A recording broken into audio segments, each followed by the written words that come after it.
think we will begin now. Hello and a very warm welcome to all participants and speakers to day 2 of the Rethinking Economics India Network annual event, Dialogues on Economic Realities. We are joyed and grateful to have you all with us. Started amidst the pandemic, the Rethinking Economics India Network has sought to create a space wherein multiple stakeholders like individuals, universities, the private and public sectors, and the society can participate in a scalable and collaborative effort to learn, teach, and discuss pathways for building a better economy for the society.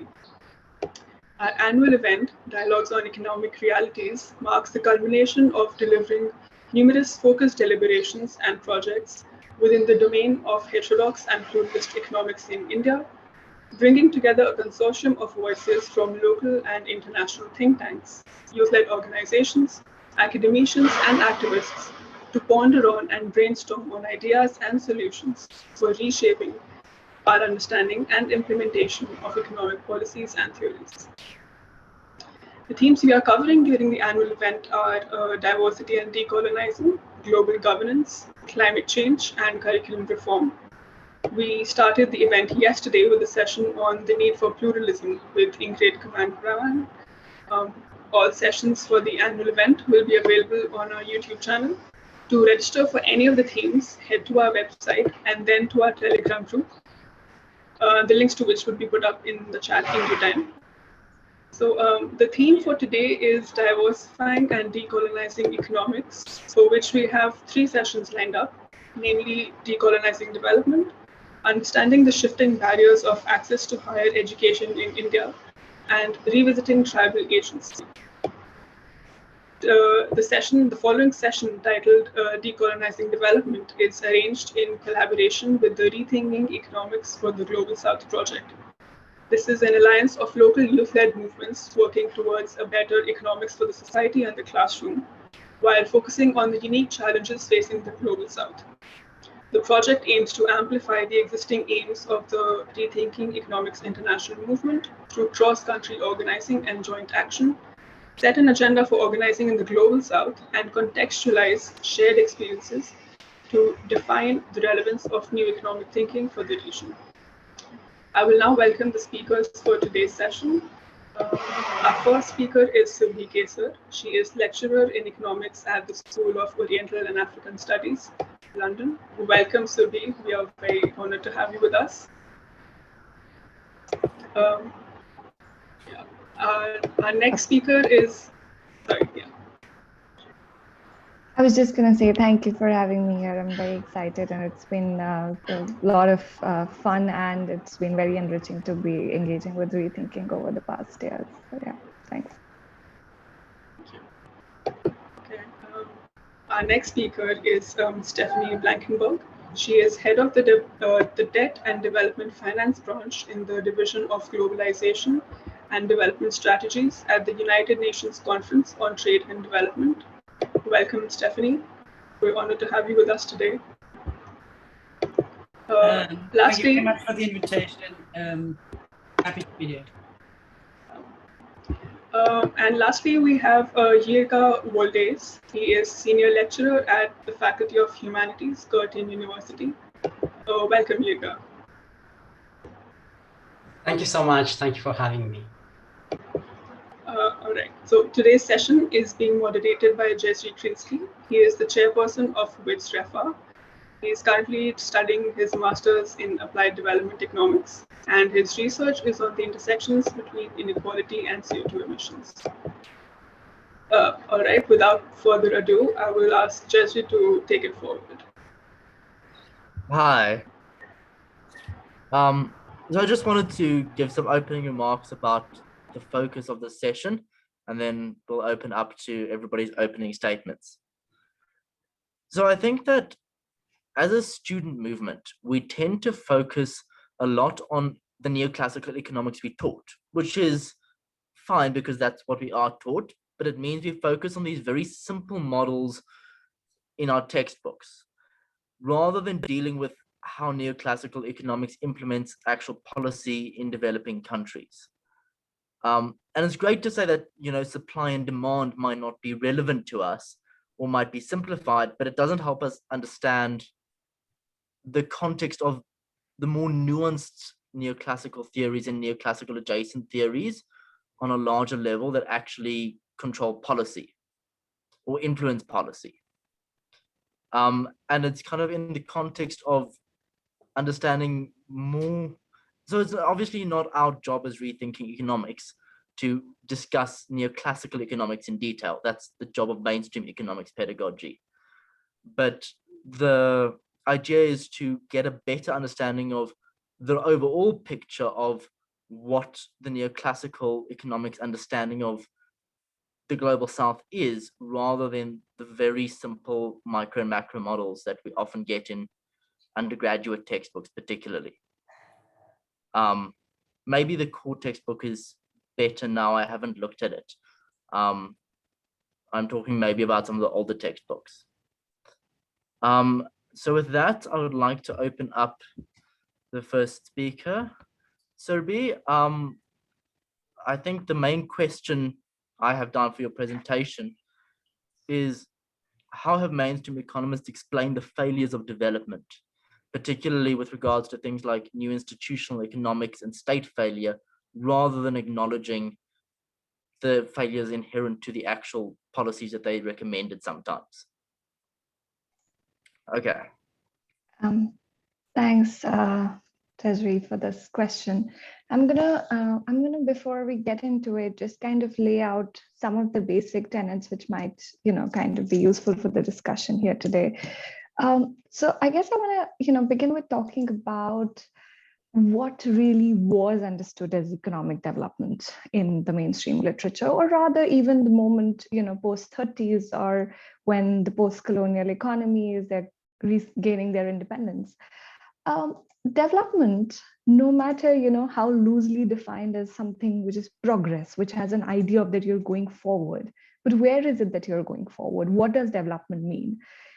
Despite being ascribed this value neutral sort of understanding on development, it was not a value neutral understanding. It was extremely value laden, where development and underdevelopment meant something very specific, roots of which lie in capitalism. And my argument here is that when we are talking about a decolonial understanding of development, or a Eurocentric understanding of development, it has roots in capitalism, which we need to understand. And here what I want to say is that a less developed economy was characterized by a structure of an economic dualism, which had a huge non-capitalist traditional segment and a much smaller modern capitalist segment. And this was the structure of an underdeveloped economy, whereas the advanced capitalist economy were viewed as homogeneously modern without having this dualist economic structure. And development then came to be identified as capitalist transformation, which was distinct from any general idea of just well-being enhancement, etc. But rather, this was the process through which various trickle-down effects and other things would happen, such that there would be an improvement in well-being. But development was essentially capitalist transformation, and borrowing from classical theorists itself, there was a centrality of economic growth in this understanding. So that's how this kind of development happened.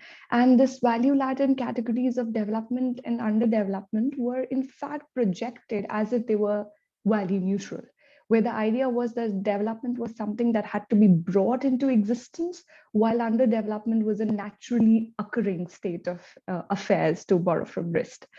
And here is where one of the basic idea of colonization comes into being, because development, or the way it was defined in the first world, was never just something that could be very seamlessly aped in the third world economies, because there was a whole process of colonialism that helped development to occur in the first world, and a similar process which brought about what was the state of affairs in the underdeveloped economies, and it was not simply a naturally occurring state of affairs. Now, another major point that I want to kind of make here is, before I go specifically to your question, to answering your questions, is that in this entire idea, there was this entire definition and these representations. It was based upon an acceptance of, Western concept and values becoming the benchmarks. Now, in an idea where we're talking about social realities which are multiple and heterogeneous, the fact that one particular understanding and one particular process got defined as a universal concept of development happened because West represented the essence of capitalism. And it was this idea that I think kind of underpins Eurocentric understanding of development even today. It's not just West because, why is it that West come to be the defining benchmark? It is because of West representing the essence of capitalism that we're talking about. Now, the point is not just simply that, a critique of, oh, why would you understand these economies as developed versus underdeveloped? But what was even more problematic was that any sort of contradiction and social and political complexities that were, that would ensue in this process of development of the third world were rendered irrelevant. Development was projected as this techno-bureaucratic process, which required some policy adjustments to overcome the impediments and then realize economic growth. And, Sen in his, classic 83 article, Development Which Way Now, talks about that, these countries were expected to perform like wind-up toys and lumber through the various stages of development single-mindedly. And, even Hirschman talks about that these countries were perceived to have only interests and no passions. And that is the kind of development that we're talking about, how this birth of development as a project comes into being. Now, to come specifically to your question about what about the development today. So this is what I'm talking about, pre-70s, the idea of development as it's born and what is its colonial underpinnings. Of course, as we go forward in the discussion, I'll be happy to argue how the colonization has now been complete, because at least then there was an attempt to make it stand apart as a post-colonial project. Even because they had just been politically sovereign, there was identification of the structural differences, which now is completely going away. Which brings me to your, specific question that now how it is explained is basically post-70s shift that happened is in terms of lack of market, lack of complete information, improper institution. Here too, whenever institutional reforms are talked about, it's seen as almost like a seamless techno-bureaucratic process through which this sort of a development can be brought about. And I think the whole community as a whole, if something that we can learn from the recent crisis in Afghanistan, is basically this understanding of how it's not just a techno-bureaucratic process of development, something for which we all need to be, I feel ashamed as a community of what really has happened. It is that idea of mainstreaming of development, almost thinking that the processes there are apolitical, one can go in and just reform these things and bring about development. I think that is what I would say is kind of, to answer your question specifically.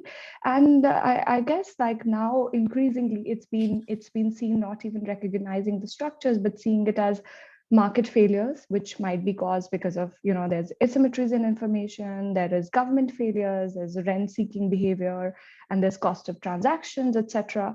And so, and then consequently, the idea of development now becomes as just arrangements to dealing with these. So yeah, thank you.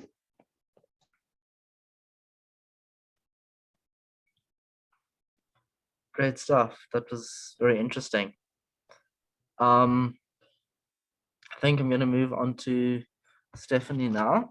So my question for you is, in what ways has development led or been driven by uneven power relations? And particularly with regards to macroeconomics and finance, how has new synthesis Keynesian ideas and kind of more conservative macroeconomic ideas stifle development in ways that go against the ways that things like developmental finance, development banking, possibly exchange rate controls. These tools were available policy tools in the past and are less so now. And how has that shaped the development economics and more recent development? Okay, thank you very much. And thank you very much for your kind invitation. I have to say that it's really a great pleasure for me to reconnect and address the student audience again after some years spent in a different world.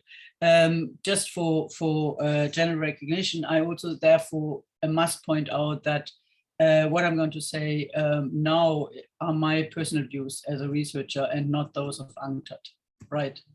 I'm afraid that that needs to be clear. Now, my understanding of your questions posed to me in the beginning was really on the idea, how do Western ideas around development lead to uneven power relationships and heavily neoliberal and neocolonial development policies, right? The one issue I would just like to mention from the start is, of course, that is what researchers would consider a leading question. What you're asking is how does this lead to uneven power relationships rather than whether it does. And just to point this out as a researcher, I suppose, and scholar at some level, but there is a wider relevance to this in that obviously we need to understand how we want to address the common issues we are facing in development politics and development economics, based on our analysis, what the underlying issues that lead to development being stuck, to development being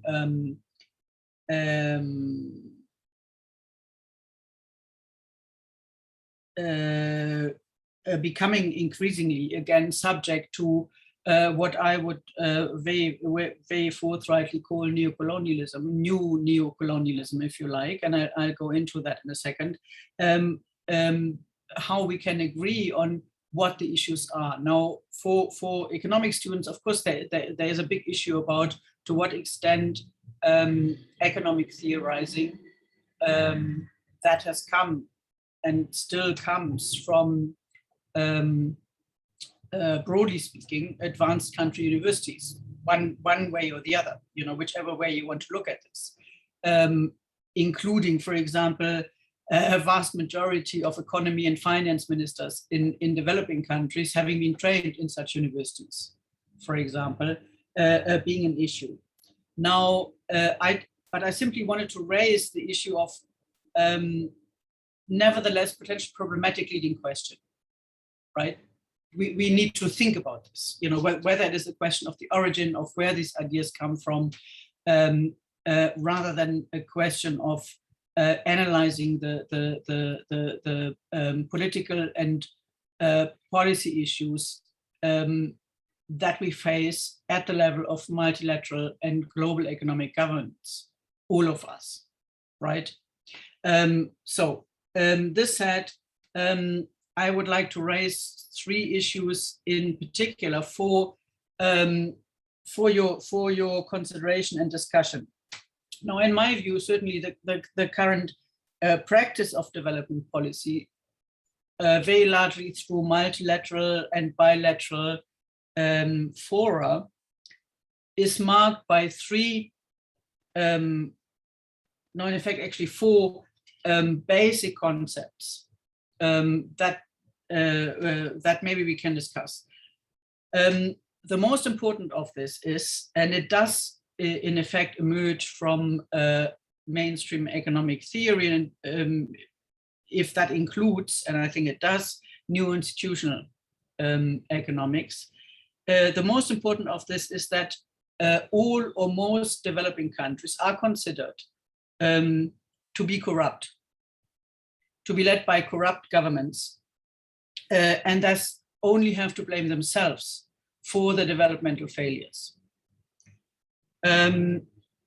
This, to my mind, is at the heart of a new colonialism that shifts responsibility for developmental failures from advanced to developing countries and away from responsibilities arising from international economic governments dominated very clearly by advanced countries to domestic issues.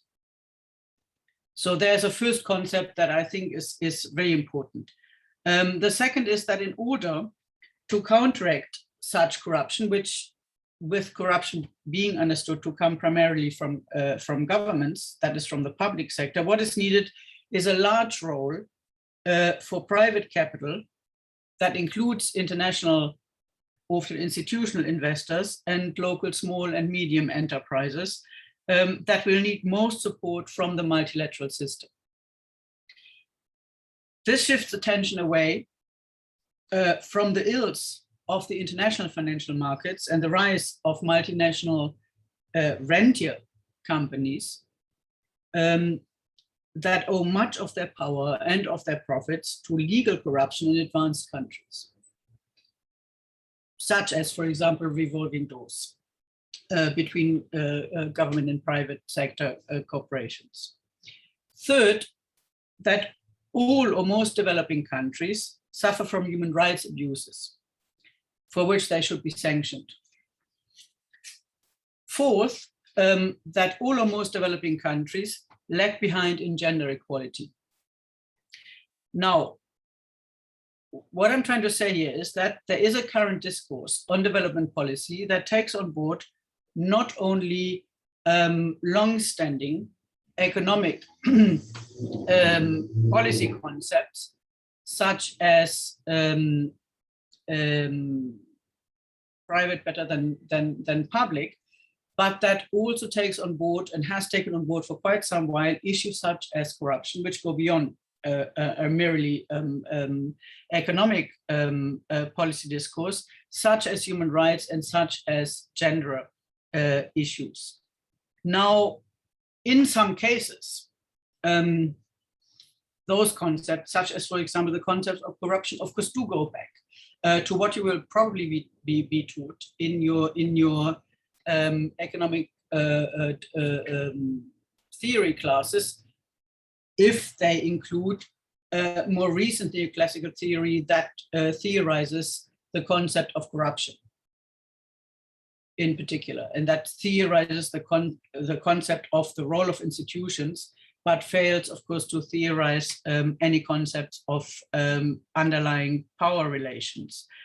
Clearly, that discourse in current development policy, and I'm talking from a position where I can observe this, at, if you like, at first quarters, also repeats endlessly the mantra of private capital and markets being more effective than public interventions or public capital in promoting development, as it was originally encapsulated in the Washington Consensus that we're all entirely familiar with. Now, there has been a lot of talk about the post-Washington Consensus, where the idea essentially was that this made some concessions, if you like, to a stronger, if not necessary, dirigist role of the state.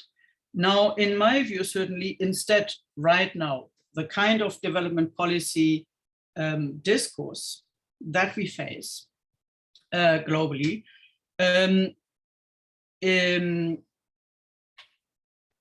does have a kind of post-Washington consensus, but it's everything than what has been sold as a post-Washington consensus from the early 2000s. Instead, what it does do is maintain unequivocally the superiority of private over public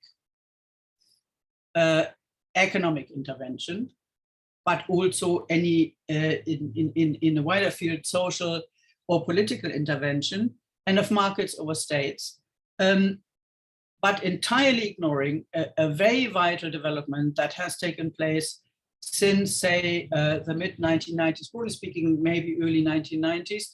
That is, of course, the very large shift of power away from all states, whether in advanced countries or developed countries, towards large multinational corporations. what, in economistic terms, if you like, you would call a steep increase in market concentration. Now, it entirely ignores this in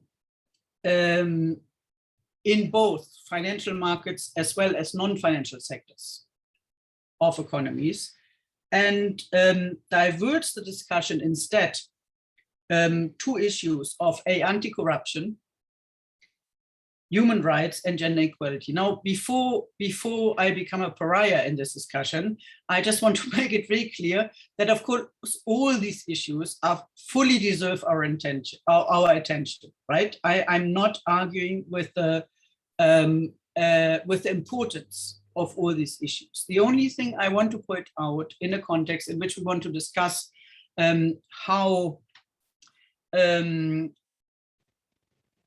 economic theories and other theories, in my view, are being used to establish a particular hegemonic discourse, including on development.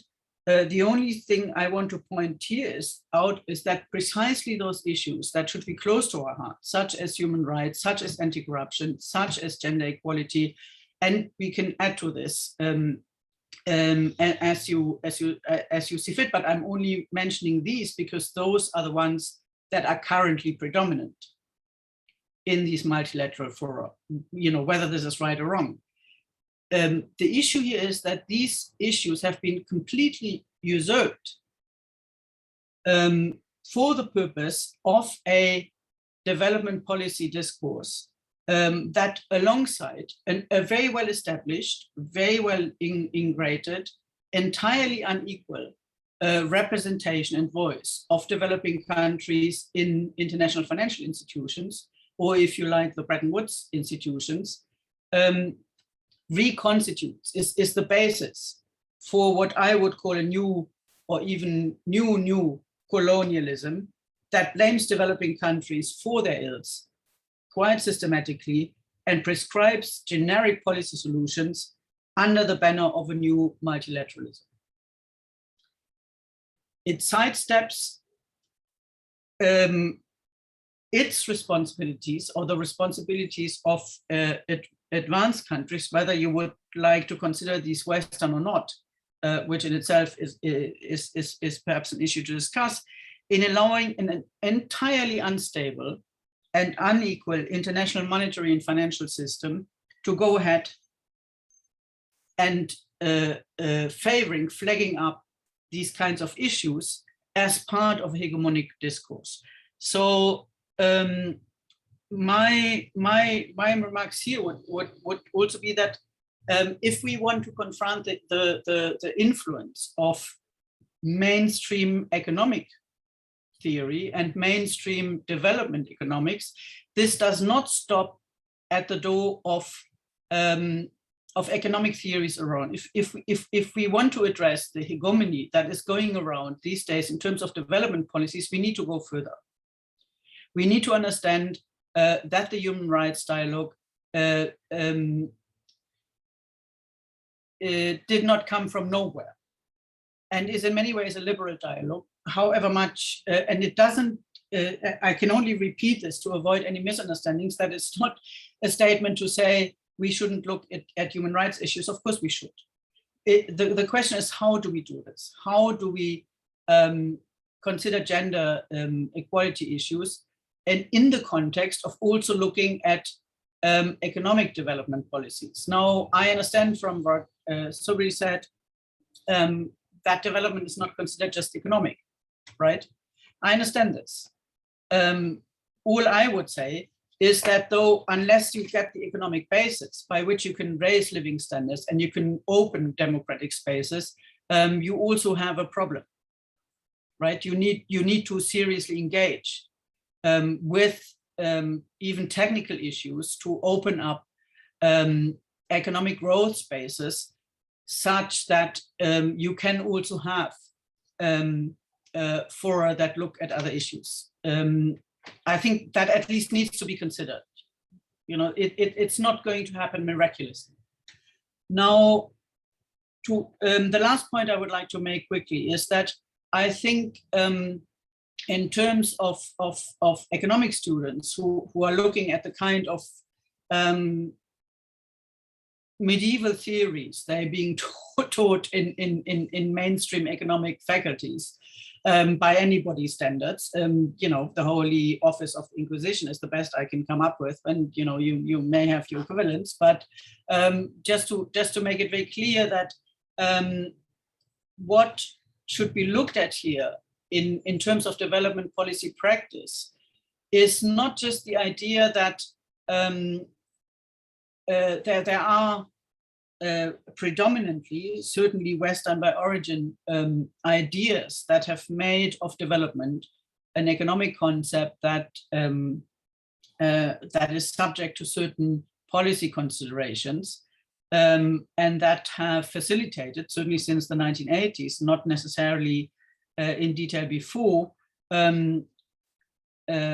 particular policies that are heavily detrimental to developing countries even gaining a broad voice in multilateral and bilateral fora to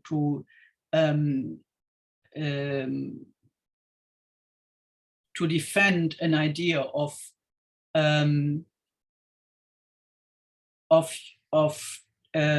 access to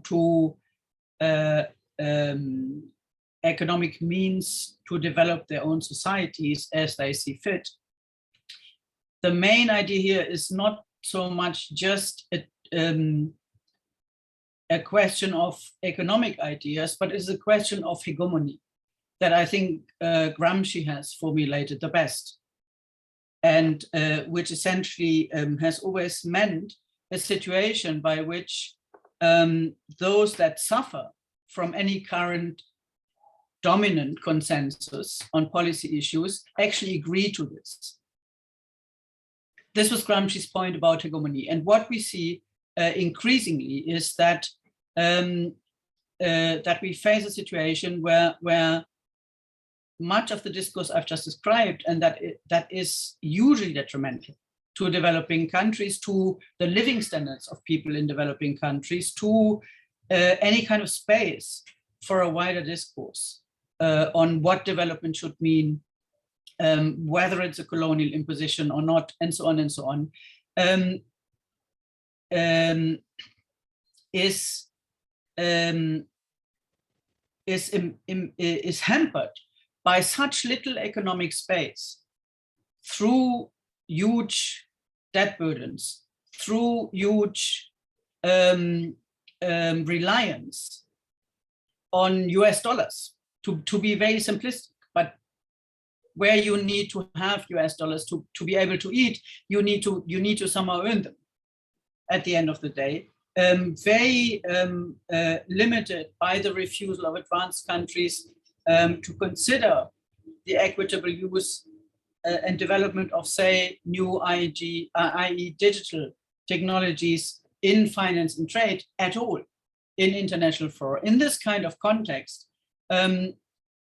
what we face to some extent is not so much just looking at mainstream and even recent mainstream, including new institution economic theory and how we can face this, but looking at how hegemony is created, by which many, even in developing countries, actually agree, if I may put it this blankly, with their suppressors. Over to you. Thank you. That was really interesting. I think what would be nice to explore later is the way economics plays into liberalism in general as a hegemonic discourse, which you were discussing and would be interesting to expand on if we have time later. So now I'm going to hand over to you, Yirga. And my question for you is, what is the need to rethink development and to kind of unthink it from the decolonial epistemic perspective? Thank you so much. Thank you. It's really nice, interesting to be part of this conversation, especially with younger and people and the student initiatives. This is very important in a time when universities often seem to go behind the need of the time in terms of especially giving what young people need to change the future. I, from where I am and from how I teach, I kind of see development and today's economics as a form of war against the future, especially against young people. Ivan Illich once said, under the cover of development, a world war on people's peace has been waged. And if you really think about this and relate it to what's happening in today's world, where significant number of populations are suffering and living in a state of despair, you can really say that this was indeed a form of war. And I will give some context why I say that and why decolonization has to be related to that. When I was, doing my freshman course on economics, when I was in Ethiopia, Addis Ababa, studying law, there were things that I was simply trying to understand without questioning their relevance to the life we lived. Concepts such as, for example, scarcity. The instructor or teacher would tell us that, look, resources are limited, but human needs is unlimited. We would be told poverty. Our country is the poorest country in the world. And human beings are born free, so they must have human rights. Now, concepts like this made us kind of accept things like, scarcity, poverty as natural phenomenon, as things that existed by themselves, by nature. When you consider things like scarcity as a pre-existing natural state, you don't question the accumulation of significant wealth in the hands of few people, while much of the world's population have almost nothing. So that question, naturalizing the concentration, the presence of scarcity as a natural phenomenon, takes away the possibility of questioning the existence of inequality. And the same with poverty, when we're told, we are the poorest people in the world. We had almost everything in our lives to live on, but the only thing what we didn't have was probably, foreign investors or cash or technology and so on. So, the way people are defined in terms of poverty, in terms of needing what the West have, brought the importance of development and economics. It's the same with human rights, as earlier mentioned. The sense of having right was related to the fact of being born, so that we don't really relate rights with other questions of existence, questions of rights, things that are near to our experiences. So that is why I think this form of development that we pursued, especially after the Second World War, is a form of war that is going on our people, on our culture, and still going on, as Ngungi wa Thiong'o calls it, a cultural bomb. In a sense that it is something that destroys the very fabric our society had to keep it together. And to really relate it to the notion of delinking or decolonizing, I want to give you a very brief a summary of the context in which development and economics, in the way we understand it today, become hegemonic in places like Africa. And if you take the example of Africa, from a development or economic point of view, there is no such thing called Africa. Before 1884, before the Berlin Conference, Africa was not regarded as a place. If you read philosophers like Hegel and others, Africa was not even considered as part of world history. It was simply a dark place. That is forgetting countries, Egypt, Ethiopia, Western African countries, which had enormous tradition, history, and culture. All of us were regarded as inexistent. So this notion of nothingness, Africa as empty, was the first ideological construction of Africa as something that has nothing. From that, in 1884, we moved to the second stage where Africa was invented as something. Kesar call it thingification. We kind of become things. We kind of become things that we have no idea, things such as colonial states. And then that conversion of Africa into ethnicities, into identities, become the stage, the first stage where we enter into the consciousness of the world, or today's world.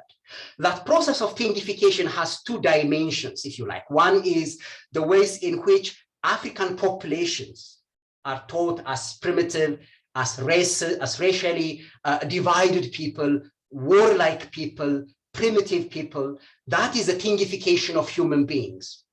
And there is also the thingification of nature, where the African natural resources were regarded as, unowned or freely available for the exploitation or for the use of the capitalist world. So this process of thingification gave rise to two important processes of development. These processes can be regarded as the process of conquest and construction. In conquest, you have the process of eliminating or eradicating what are regarded as impediments or barriers to intervention, to development, to progress. Indigenous languages, indigenous cultures, people's ways of existence and living, all of these things were considered as backward, as primitive. So people had to abandon their language, their traditional connections. Traditional chiefs have to abandon their loyalty to their people and create a new loyalty with the colonizing or the capitalist state. That is a process of conquest, and construction is where external entities, such as the African Royal Society, similar to the East Indian Society, and other corporations were created to manage African natural resources, where the people are made to be educated in the knowledge of the colonizer. So this process of, conquest on the one hand, conquering any resistance that can lay claim on the land, on the resources in Africa, and reducing the people into destitution and desperation, but at the same time also constructing entities such as dependent status and corporations, and plantations, economies that are dependent on the West.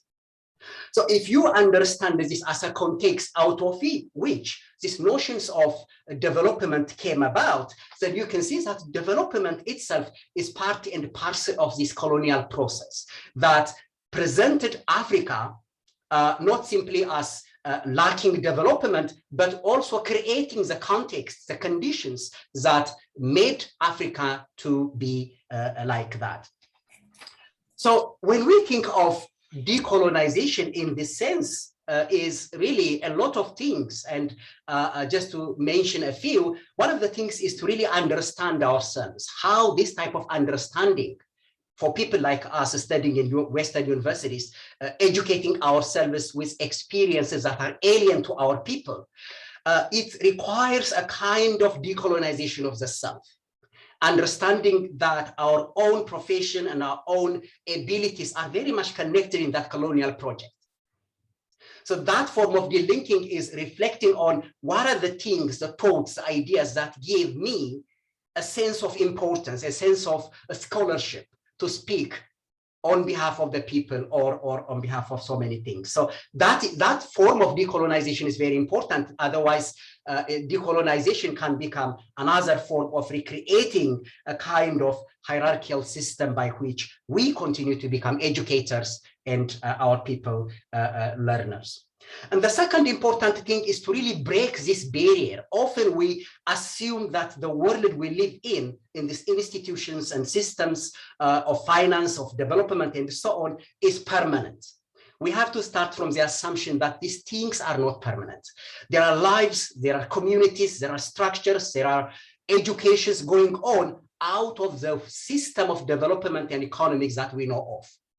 Of course, those sites, if you take an example from Ethiopia, 80% of Ethiopians, 80% of Ethiopians depend on subsistence agriculture. They produce their own food. So throughout the last 50 years, the country has been degraded and now has entered into a form of civil war, because this is also part of the process by which these people are losing their sense of dignity and existence and connection with land, and defining themselves politically as they used to in the past. So it is important to really not just criticize the system inside it, but also stepping outside of it and understanding what exists outside of the system. One of the research I do is, for example, on the colonization of knowledge. In Ethiopia, there is a traditional education system where thousands of students continue to study from teachers who teach in their own backyards, because the government or the state does not recognize their education as education. Education is only a Western education, and the right to education is only the right to Western education. You don't have the right to study the culture or the experience of your own people as education. Nobody is going to give you funding for that. You have to study Western education. You have to study it in English. That is a form of education which is funded. So these students who have these ancient manuscripts, about 1 million manuscripts were written in Ethiopian indigenous languages. These manuscripts were looted and stolen. Some of it, with the participation and support of the modernist institutions in the country, are taken away and held by universities in the West, who have created Ethiopian studies disciplines, out of which Western white scholars continuously write the history of Ethiopia. And we have to study their writing after they translate that writing by reading the texts which was written by our ancestors. And there's a lot of problem in that translation. So what I'm saying is, these books, which they call them artifacts, are textbooks for these students who are in Ethiopia. But they are regarded as relics and artifacts in the West. So that is to say that a lot of energy is lost by people who are only aiming to improve the system from inside, only by kind of changing terminologies. It is important to step outside of that and try to really see a different way of existence and try to honor and give voice to that form of existence. So decolonization is self-critic and also connecting with people who are outside of the systems that we know of. I think I'll come back to some of my other ideas later on. Thank you. Thanks. So I think we're going to move to some shorter, relatively shorter questions now for each of the speakers, and then we're going to move back to, we will finally open it up to some audience questions at the end. I don't know if we're running a bit over time, but anyway. So going back to Surbhi, I wanted to ask, what are your views on, what are the alternatives to modernization and westernization as visions for development, and maybe what are the problems with them, but also what are other visions for development? And maybe I'm going to take another question that I had planned later and pile it in there. What role has nationalism played in capitalist development? And is there anything progressive that can be salvaged from it? Certainly the state and nation building has been integral to capitalist accumulation. But can it be progressive or not really? And is it necessary to protect progressive policy measures in an imperialist world? Thanks, Cesare. I'll keep it short, but I want to address two quick things here. One, which will relate to the latter question that you asked me about, the nation building. I guess One thing that we need to probably understand at this particular conjuncture of development is that we are in a very different world than what we were, let's say, from 30s to 70s, right? And I started with my, intervention talking about the national, or rather the global north, global south sort of understanding of what was development and what was underdevelopment in 30s to 70s period, which was important. I think we're now in a very interesting, but also a very sort of troubling time. And what I mean by that is that this expectation that there would be this development through which a large proportion of the population would be absorbed in the capitalist modern segment, which was, as I said, the expectation of development economics, has not played out for the global south. In my own work, what I try to do is that for India, over the experience of this, high growth periods that we've had for roughly 3 decades now, the expectation of a full-fledged transition, I'm questioning that with some empirical work that I've been doing. On one hand, that sort of a realization had started to emerge in the 70s itself, where the idea was that these people will move out of agriculture, and something, that Yirga talked about in terms of Ethiopia, dependence on subsistence sort of agricultural structures. But in India and in various other Latin American and other Asian economies, even when that transition happened, people came and became absorbed in the informal sector, even in the urban segment, which were basically, what McGee calls the peasant in the cities. So you have peasant system of structures even in the cities. So that transformation was never really complete. And there are questions of whether it would happen. The idea in the traditional development literature is, and which is still dominant, is basically this idea that it is through the institution of labor market that welfare would happen. So that is the kind of capitalist transition that we're talking about, right? However, there's a catch here. Not only has that transition not happened for the economies, the developing economies, for the global north, we're increasingly seeing, one, the rise of platform economies and gig economies. And secondly, we're also seeing within these economies, the institution of wage labor fails to provide secure employment. In the last report by UNCTAD, there's in fact an increasing proportion of people who do not have social protection, even in the global north. So there's a rise in informality even there. There's, in fact, the last report, in fact, very interesting 2020 report in the UNCTAD's, report that they came out with during COVID. This idea is accepted very, it's capital is global, whereas labor is local. There's not as much mobility of labor as it is of capital. And with the 70s, with the breakdown of that sort of a earlier idea where states were much more important, the state boundaries were much more important than they are today in terms of an economic sense, what has happened is that there's this huge surplus population all across the world, which is now available to capital for exploitation, because of which it can keep suppressing wages. In US, you've been seeing the fall in real wages, basically. The productivity wage gap has been increasing in India as well as in various other economies. So I think there's also a shift that we need to think about in terms of development to move away also from the dichotomy of just nation states now, because capital is truly global. And one thing that I'll go back to, an interesting point that Stephanie raised, is that we also need to, I think, understand that state is I'll come to Stephanie's point, but basically state is a space of negotiation that we talk about. Rather, it's not just simply an entity. And the state of negotiation post 70s has changed in a way. When we're talking about neoliberal capital in fact becomes so dominant that earlier, so post 70s, a lot of these poverty alleviation programs, etc., became sort of a transfer that would happen from the state of capital to the non-capitalist segment, just in order to maintain some sort of a lot of political stability in the economies as well. A lot of development practice that has come to happen now is a management of the poor, is a welfareist governmentality. You give some doles out from this formal capitalist segment in order to maintain the lives of a large proportion of the population, which you're unable to absorb here and which have been dispossessed from their lands, as Yirga pointed out. So that's what a lot of development practice has in fact become.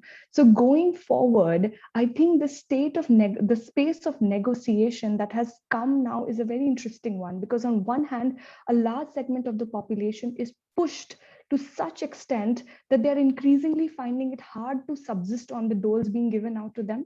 Second, the international institutions keep pushing out doles because they know that is the only way to actually maintain some sort of a political stability.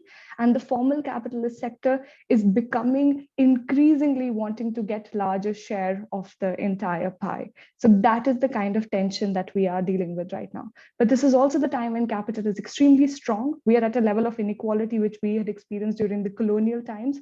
So what it will give, or rather, what Strick calls, or Fraser has talked about, this period of interregnum. With COVID, a lot of these tendencies that have been underway from 90s, particularly with 2008 financial crisis, with austerity making it worse, has started to coalesce. So we're at that very interesting movement of where this can go.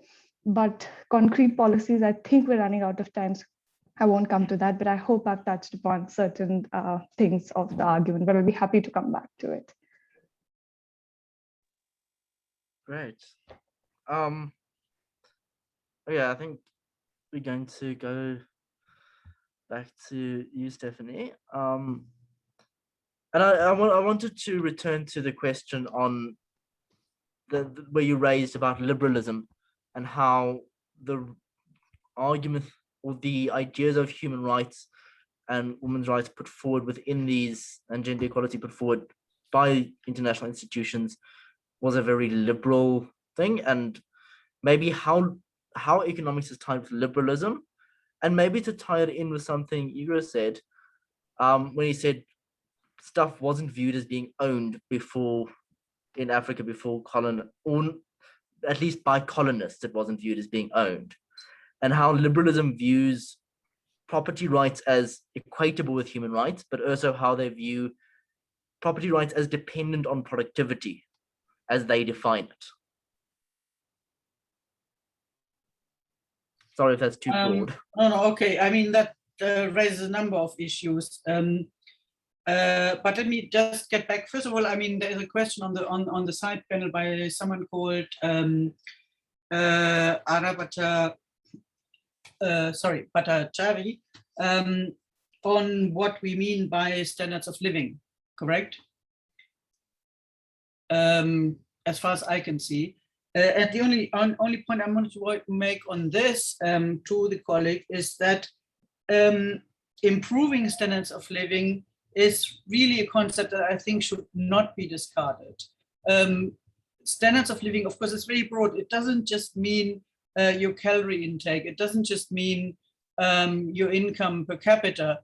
It means, for example, in many developing countries, a basic state of security, for God's sake, right? I mean, it means that you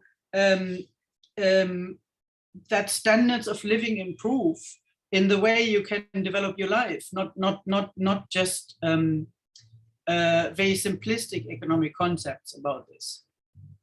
That's just a side note, because there was a question on this. To take this seriously and to understand that, of course, there is an interrelation between what extent of security you can have. Security, I think, being the foremost concept. If you live, and I don't know anybody who's ever lived in an environment of permanent, how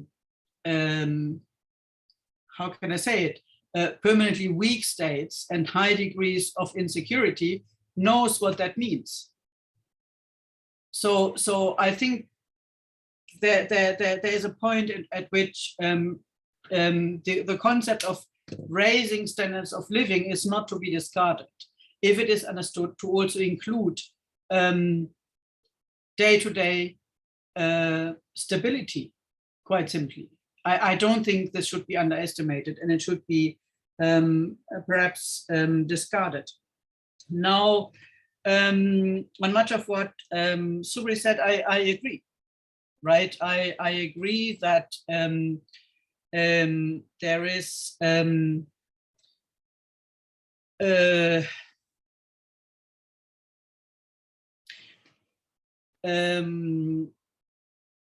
there is a concept of transition to labor market, secure employment, and that this has been undermined in both the developed and the developing world. through the kinds of, I was emphasizing more the hegemonic concepts. I could have gone, but didn't have the time, into the real economic processes that undermine this, and we could talk about this. But that there is a problem of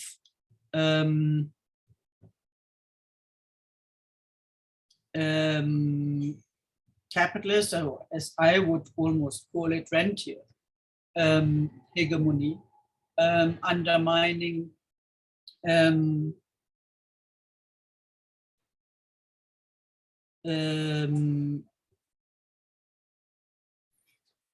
how can I put it, stable, everyday, basic outlooks across advanced and developing countries. So this is not a matter of north-south divide alone, even though it is in many ways. But I think in terms of mobilizing social support for change, one of the most important issues is to also try to reconnect what are the concerns of the majority of people in many developing countries with many of the concerns that are also existent in developed countries by those not necessarily in charge and not necessarily in power, i.e. trade unions and so on and so on. So there, in my view, there is a case to consider addressing the kind of power structures that by now are very much at an international level, also from a combined social movement that takes on board both developing and developed country negatively affected by this. Now, I think that the belief that somehow it has gotten so bad that we will see that kind of social movement, whether based on what objectively should be shared concerns by many in advanced countries and by many in developing countries, will somehow just come about or will just somehow emerge because the power of capital as it has emerged is so detrimental to the interest of the vast majority, is a huge fallacy that has been repeated endlessly in history. That's the fallacy of the miseration theory. So it's the idea that the worst people get off. Eventually there will be, some kind of resistance, not to say revolution at some point. Evidently, that's not what happens. Right, so I think you need to think about this. Frankly, I'm not particularly optimistic on that end. Finally, in terms of what has been raised here in particular by Yirga, in terms of regarding the need to unwesternize, if you like, education, and not just education, but related to this, many issues, I could not agree more.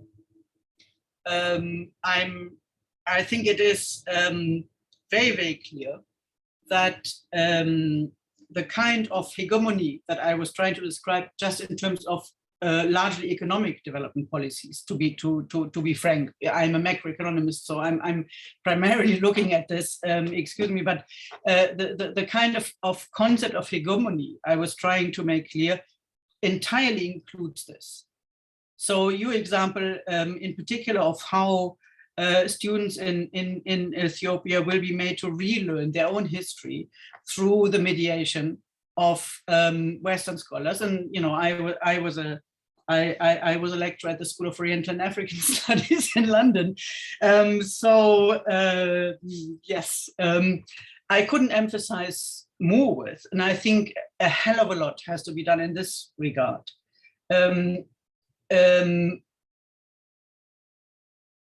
What I'm slightly trying to be a little more cautious about is how this kind of issue, which I could not agree with more, and think is, what can I say? I think we would have a whole different world to look at if it wasn't for what ultimately, primarily, was European colonialism, and after that, you know, bits and pieces of the US and so on and so on. But we would have an entirely different world to look at, and we would be much richer for it. I'm much richer one way or the other, but we would have a different view on it. We don't have right now, and what slightly I'm trying to warn of is the need to engage with current hegemonial development policy discourse. Nevertheless, to engage with it, emphasis on engage, and to engage in ways that do not fall for other new concepts, such as human rights and such as gender equality. And I will, only to not be misunderstood, make it very clear that in the broad sense of these concepts, I don't think any of us have any disagreement how important this is. But when it comes down to the detail, this can mean many different things in many different social contexts. In the first instance, and secondly, it can also be concepts that, because they are so universally agreed, similarly, the concept of democracy can become an element of hegemonic discourse that actually doesn't serve any of these purposes at all. That's the point I'm trying to make. Not that either human rights or gender equality issues or democracy do not matter. Quite the contrary. I'm convinced of the entire country, but we need to be very careful of these issues being made elements of a hegemonic development policy context that limits the degree to which, how can I put it, to which indigenous, so to put it, indigenous developmental context, et cetera, can be taken forward. Right? I think this is not obvious, and this is something that should be perhaps considered. Correct me if I'm wrong. Thank you. So, I mean, my one question about that is whether these ideas are actually widely accepted, or rather whether they introduced into the hegemony because they co-opted from the radical left. Maybe from a longer time ago, but they weren't universal ideas so much as radical left ideas. Yes, of course. I mean that's precisely the point. They have been co-opted. They have been co-opted, and if you are in any multilateral forum, on any other type of intergovernmental work, you will know that nothing goes unless you have a formal commitment to servicing human rights and gender equality in particular. Right? Now, what purpose does this serve other than as a slightly flippant equivalent, having Mozart played in supermarkets? Right? It's the same logic. But by virtue of that hegemony, your own discourse on needing to preserve that space, on needing to create that space, is weakened. Now, in terms of, I mean, you raised this very quickly, and it's, you know, something really quite apart, property rights and productivity. That refers probably to the sense that all this that I've just raised are elements of a hegemonial discourse, by which precisely, I recall, according to Gramsci, precisely those negatively affected by a consensus actually agree to it. Negatively affected by a consensus actually agree to it, right?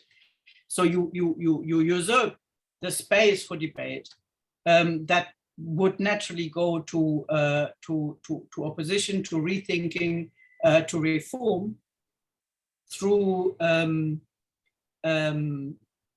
making or providing lip service to those concepts, right?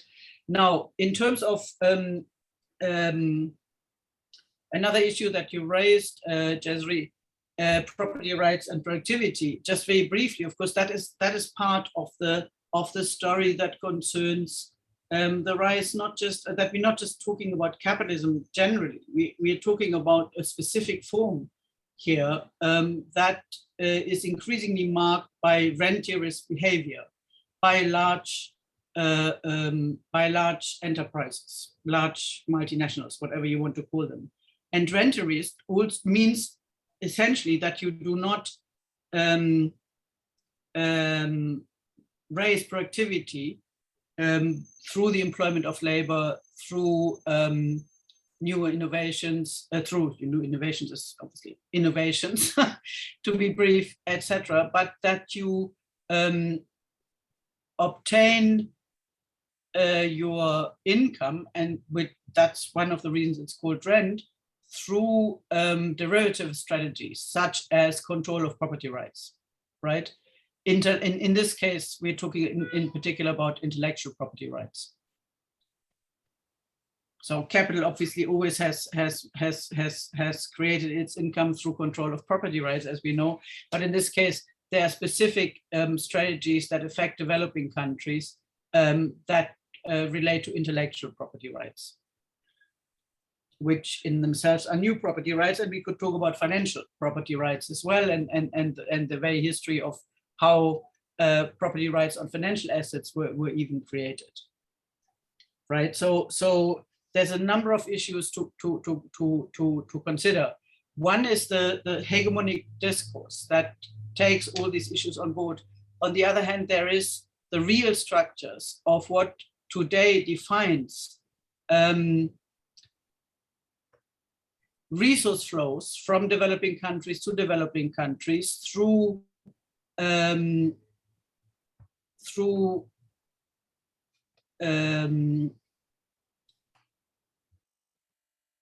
arrangements, broadly speaking, that are accepted in international financial markets and in international legal systems, such as intellectual property rights, such as the operations of international financial firms in international financial markets to obtain, to pursue particular profit strategies, right? So these are two different issues. Thanks. Okay, so I think I just want to open up the floor to you again, Yirga. If there's any questions you see in the chat or in the Q&A that you'd like to answer, and in particular, I see there's some questions in the chat about, one, what is a contemporary form of imperialism, as being maybe a more international alliance of former colonial countries rather than a competition between them, and happening in a broader international framework of international institutions. And two, should opposition to that be local or international? And maybe also linking that with delinking and how that could either be a national or a international, like Pan-Africanist project or whatever. Yeah, thank you. I think there's a number of issues. My thought might be kind of disjointed, but I'll try. I think it's really interesting to listen to Stephanie and Surbhi about this, and I was really thinking in terms of how we think, how I think relates to how people live and how people experience. And often when I teach, or what I encourage students to do, is to write their research or to inquire about the topic they are working on by relating their ideas with concrete living beings or living experiences. When that happens, because often development or economic reporters, writings, and so on are writings without people. The people's cultural or whatever background is not there. It is simply talking about concepts that are really abstract, important concepts because they have consequences. There are institutions that operate using them. But if you look at it from how people understand their life and try to struggle and improve their lives, they are really far removed from that.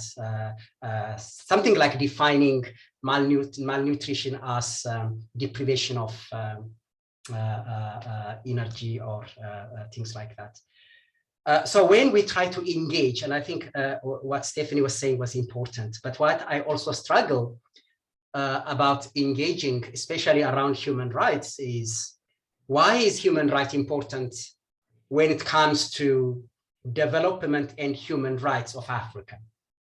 Why is it not important when it comes to development or trade of the United States? Can we talk about racism in the United States as an important impediment of development in the United States? Or the detention of asylum seekers, or gender-based violence in the West, which is rampant? Why are we not incorporating that into our thinking about development and economics, but we are willing to embrace that and make it part of African discourses? Yeah. And I think that comes from this original idea that the problem of development that exists in Africa originates from Africans themselves. Poor people are the causes of their own poverty. So whatever problems that they have has to be constructed and be presented as a justification for intervention. And I think engagement on that level is detrimentally unproductive. And also the language itself is so hard to engage with. How can we talk about development and economics without really presenting ourselves in terms of hierarchy? The West being the developed, without using words like the developed, the underdeveloped, the advanced, the non-advanced, by considering only financial and market resources as the only measure of value in life. So because, because the language of economics and development by itself creates this difficult relationship between people, puts us directly into hierarchy, engaging within that logic is nothing but the underdeveloped world trying to become like the developed world. We don't have the present because we are living the past primitive poor life of the developed world. We don't have the future because the only future we can imagine of is the present of the developed world. We are people who have no present, no future, if we continue to engage with that logic. That is why I think when I think of colonialism and development, we should really not think colonialism as the colonization of Africans or Indians in the past. Colonization is about the future. Significant number of people are born colonized. Just imagine the debt burden, the debt burden that is levied on future generations that are not yet born. The money is already spent.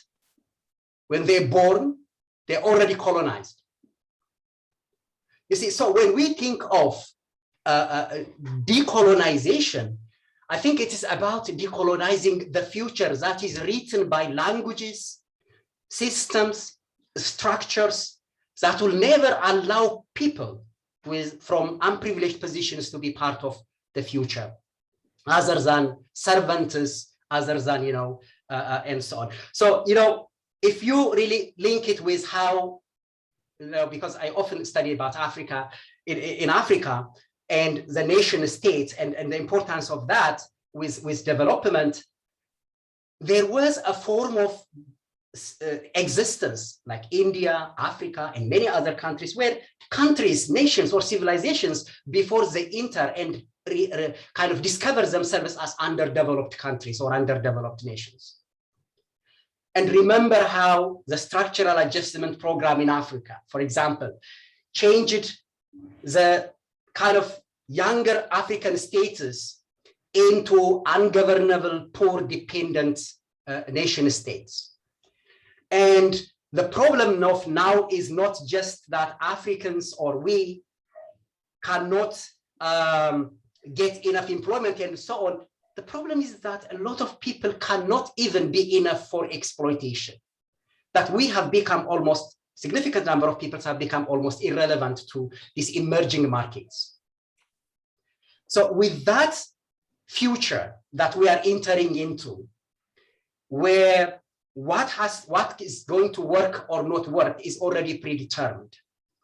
When we are in that position, I think it is important, especially for young people, to really ask that there has to be a new form of, or a new terms of engagement that has to come from the day-to-day resistance that people are engaged with. And those people are numerous in number. There are so many, and they are everywhere. Now, there's a question, for example, that someone asked it on the chat saying, how can those subsistence economy or poor people in Ethiopia could continue to function in the present world?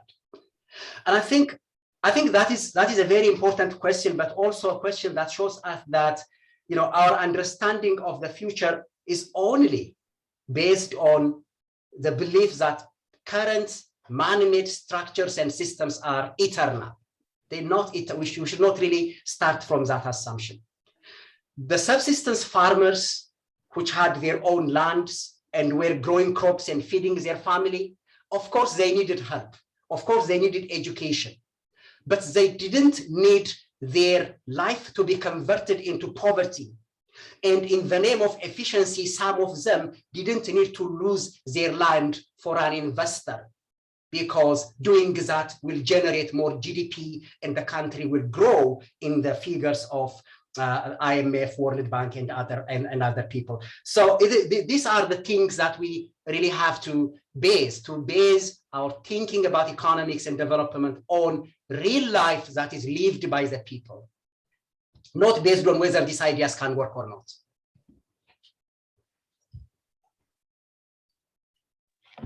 Thanks. I think I'm going to just ask everybody to give kind of a brief closing statement now, and then we'll wrap it up. So same order as always. Surbhi, could you give your closing statement? Yes, thanks, Azim. Closing statement and just a small remark on something that you'd asked me that I realized I didn't quite touch upon, which was the question of, when we're talking about decolonization, I just want to make it clear that we're not making an argument simply about going back. It's not just a celebration of the pre-modern or traditional, the societies in India, for example. I mean, still exists, but the caste-based discriminations, gender-based discrimination, and various others. So nobody's talking about going in the past. It is about how this entire development process is envisaged. For example, India right now is facing a crisis of the time where the celebration of the past is rewritten with an alternate history. And we are seeing a particular moment in time where this entire religious Hindu fundamentalist ideology is actually in the most serious accord with capital. And capital can allow that because it functions, it works for them. And that is what is happening. And that's sort of the dynamics that we need to also recognize. And it's just not about going back in the history or a celebration of a lot of our so that's one small thing that I wanted to say, and kind of just ending with saying, again, going back to the thing that I've been harping on for. So one clarification, my argument is not at all to say that economic is not important. It's probably the last instance as but without going into it, the point is that it's also not just economic. It's embedded in these various social relations of political economy that I think one needs to be aware of. And the final point is that a lot of the talk today about where to take this moment forward is about a restoration of the welfare state as well, the way it happened during the golden age of capitalist accumulation in the US. But let's not forget 70s, what happened was a restoration of class power because capitalists were not happy with the kind of returns that they were getting. So it's not that that sort of a period that we had is something that if we can replicate, we cannot continue to be in these upswings and downswings. We are in a moment in history where we can reimagine a lot of things. And it's not just about a restoration of the past. The present moment has been brought forth because of those particular earlier conjunctural moments, which were pregnant with the possibilities of what we are witnessing today. So that's where I would want to end it with. And I agree that it's, in fact, the hegemonic discourse that brings about the colonization of the mind that we need to escape so very badly. So thank you.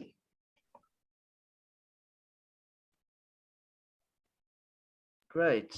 I'm just rushing through this, so I'm not responding to everything. Stephanie, could you? Yes, I mean, just to reiterate very briefly that I think there would be, in particular for economic students, which I understand, you know, are part of this audience, there would be a huge number of things to go through to demonstrate in much more detail how particular development policies relating to debt issues, relating to access to international reserve currencies, relating to illicit financial flows, relating to access to new technologies, and so on, are affected by the kind of discourse on development policy, certainly at the multilateral level.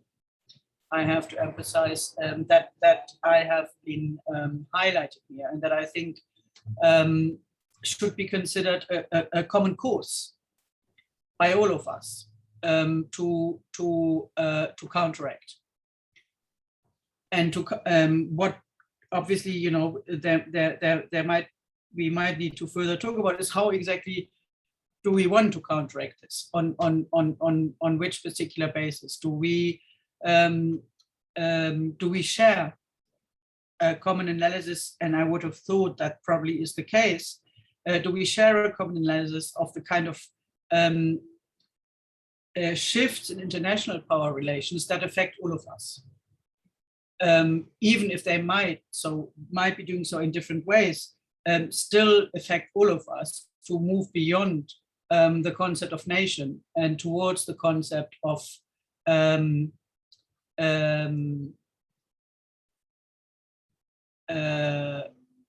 unpowerful liberators. I don't know quite how to put that best, but I can see. I was hoping you were going to say something.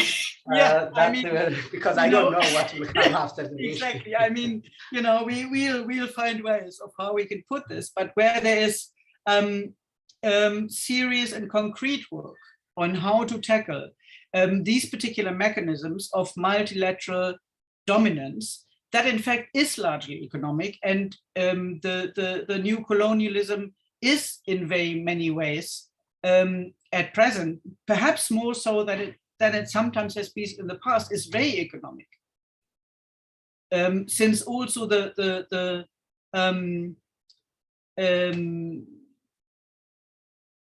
how shall I put it? The concept of power in many advanced countries is very economic these days. That doesn't mean, this is very different from saying that economics is all that matters, right? That obviously is not the case. And, you know, I mean, from Marx onwards, we know that that's not the point, but it happens to be more economic in discourse and presentation than it has been for a long time. Plus, it has taken on that human rights discourse, gender discourse, not because these issues are not core issues that we should be dealing with amongst really a range of other issues that we have been discussing here seriously, but just as an element of a hegemonic discourse that we need to confront. And not just as a discourse, but in the measure in which we really confront this discourse systematically, we can also gradually get to tackling the economic source of the power relations that underlie this.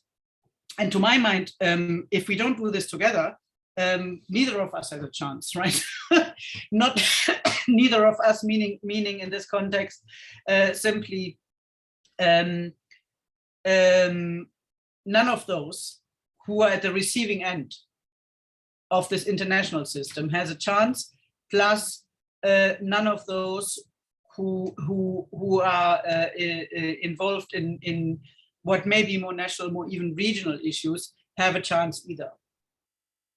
So my plaidoyer is for studying what makes the hegemony of this in order to develop strategies that allow us to face up to this hegemony and to develop very real world, very concrete policy proposals at different levels, both multilateral, regional, national, even local and regional, that we can work on. Thank you.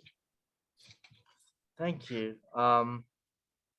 Yirga, can we get your closing statement, and then I think we need to finish up.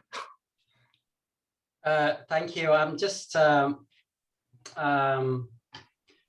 or 2 points, I think. And I think when one of the important things that I think in moving forward is, especially for young people who are coming to a world that is rapidly changing, and I think it is really important to look for new ideas and new concepts that can be used to articulate what is important and for them. Because as we know, knowledge production and ideas that are hegemonic obviously support the power of those who have those powers. And I think it is really important to go beyond conventional boundaries in writing and critically engaging with the present world, because the kind of consensus that we see that the world as it is will continue, and it will end up in disaster, and there's nothing we can do about it to change it, is very fatalistic, and these are thoughts that should be fought against. And another point I want to also make, what Surbhi said, which I agree, is how we understand the past. We talk of traditions and experiences in the past. But what is really important about that is this institution, these traditional cultures, which are rich in terms of literature and so on, can be instrumentalized and used to advance power when a desperate population somehow is grappling to find an idea that could work to get it out of crisis. That should not be forgotten. And some nationalists, obviously some politicians that you know of in India in the past and now have used that nationalism to not really to celebrate the achievements of ancient Indian civilization, language, philosophy, and so on, but to really use it as a means of creating power. That power understood, a power to oppress, exploit, and advance a kind of modernization that benefits the high-class people. And in my own research, I have written a book called Native Colonialism, how a country, Ethiopia, was never colonized by the West. But when we enter into this kind of post-colonial phase in the rest of Africa, the Ethiopian educated students haven't had any idea about their past. They were not made to study their past, but instead they were sent overseas and studied Marxism-Leninism, brought in Eurocentric ideas, and they try to recreate their past using those templates that they got from the West. And we entered into a phase where a small group of elites produced a system that discards all the traditions Ethiopia had. When I was trained as a lawyer, I was made to study in English, although 99% of Ethiopians do not speak English. My teachers do not understand English. That's not their first language, although they speak it. And I was not meant to practice in English. Why were we made to study in English is because of this colonial idea that whatever is done outside of us in the West is good for us. So it's really how we allow people to exercise agency using their culture, using their experience, that matters a lot. So I think these are points that I want to mention. And also thinking about colonialism is about the future.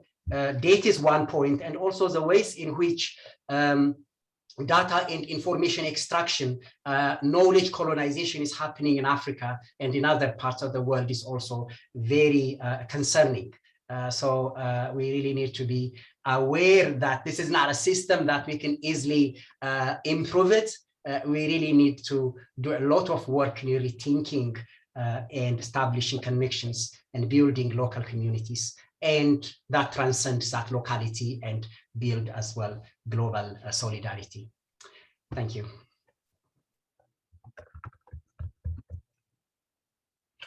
Okay, thank you so much. This was a really great talk. Unfortunately, we have to wrap it up now. I would love to continue it indefinitely. I think Amrita just is going to give everybody details about the rest of the festival. Yes. Just wanted to thank everyone. Thank you, all speakers, for such a fruitful session. There were a lot of interesting points for all of our participants and students for their engagements. Thank you, Surbhi. Thank you, Stephanie, and thank you, Yirga. Thank you, Jesri, for moderating the session as well. Okay, all the links are available in the chat box. I hope to see you all in the next session. We'll begin in about 20 minutes. Thank you once again for being here. Yeah, all right. Thanks a lot. All the best for the rest of the session. Thank you very much, and all the best to you. Thank you. Thank you very much. Thanks. Thanks a lot all. Bye. Bye-bye. Bye. Thanks.